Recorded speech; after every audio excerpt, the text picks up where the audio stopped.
Chapter 12. Humans are deceived by freedom. Today, let's continue to explore the reality of life.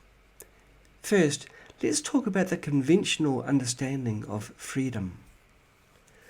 From the perspective of humans, freedom is believed to be the right to do whatever one wants within the boundaries of laws and morality. In other words, as long as one doesn't impede or infringe upon the freedom of others, one can do whatever they want, and that is considered freedom. So, freedom is conditional. It is subject to constraints.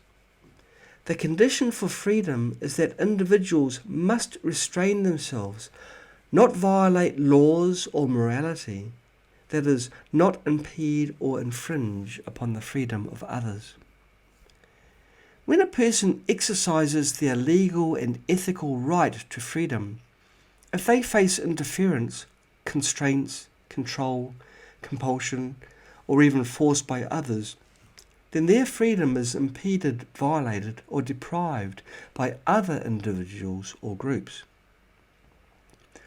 Please note that the key point of the freedom, I can do whatever I want, is the word want, which conveys willingness, liking, and preference.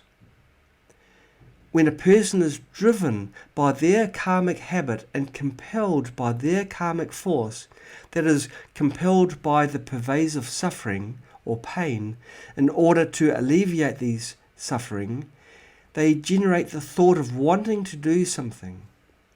The thought, I want to do something, seems proactive, but is actually passive. Next, they need to obtain the freedom to do it.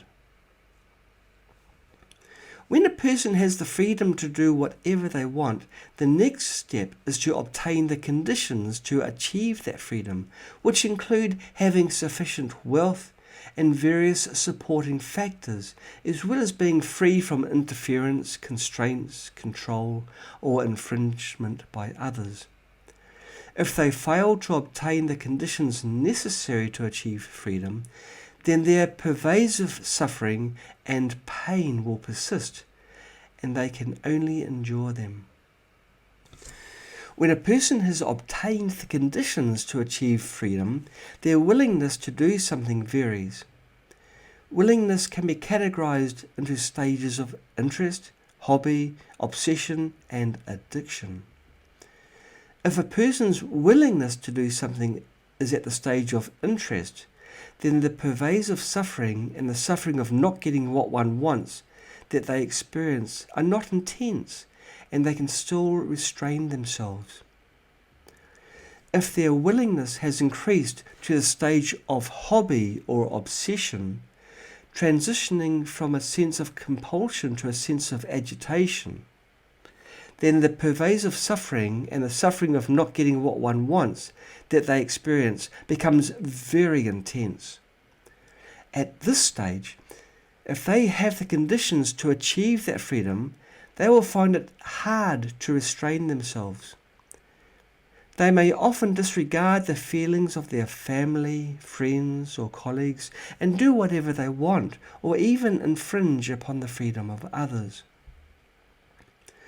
If their willingness has turned into addiction, they will experience intense, pervasive suffering and suffering of not getting what one wants.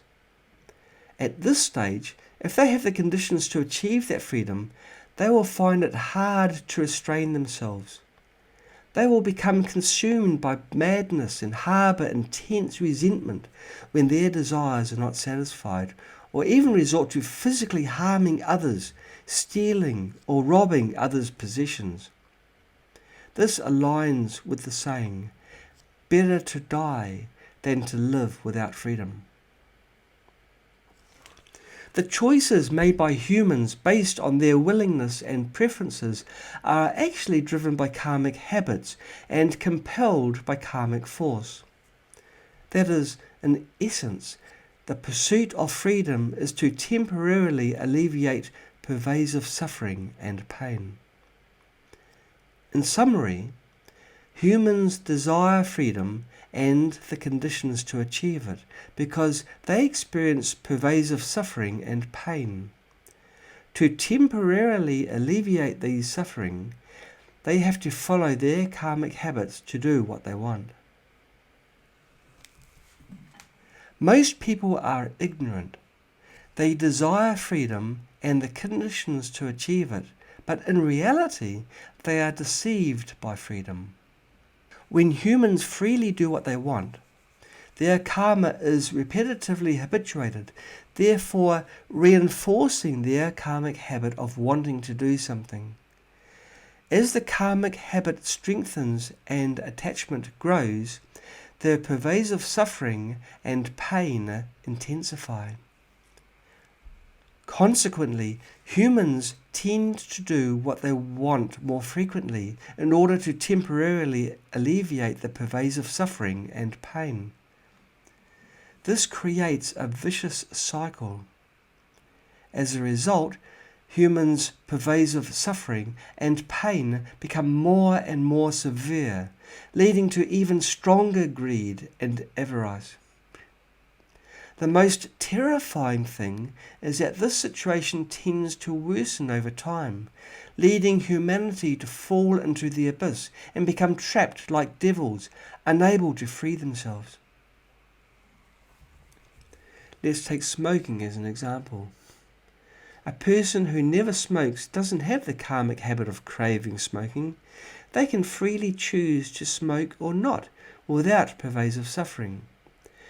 Whereas a person addicted to smoking has the karmic habit of craving smoking. When they crave smoking and can do so, they feel they have the freedom to smoke. When they have the freedom to smoke, as well as the necessary conditions, they feel they have achieved the freedom to smoke. Let's recap. Humans refer to the right to temporarily alleviate pervasive suffering and pain as freedom. However, as they freely do what they want, the karmic habit of greed grows.